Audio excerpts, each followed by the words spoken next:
Komforto zona yra viena iš pagrindinių problemų ir priežasčių, kuris sukelia depresiją. Turėkite omeny, kad komfortas neužpildo sielos. Jisai stiprina indą. Komfortas tai yra indas. Komfortas yra reikalingas fizinio kūno palaikymui. Fizinis kūnas funkciškai visas su savo visais elementais yra indas.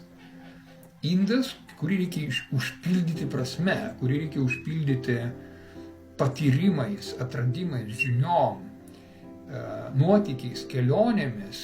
Tai prasme, tai duoda gyvenimo skonį. Turinys, o ne indas. Indas reikalingas tam, kad jį užpildyti. Jis pats savaime savęs neužsipildo. Tai, kad žmogus, reiškia, mechaniškai gyvena fizinį mechaninį gyvenimą ir negauna tų aukštesnių ir aukštesnių atitinkamai pagal jo poreikį įspūdžių, čia yra jo asmeninis sprendimas. Čia yra jo, reiškia, taip sakant, ten gyvenimo trajektorija, kad jis taip daro. Bet jeigu jis priejo depresiją, tai yra signalas, kad viskas jis stumia kilti aukštyn.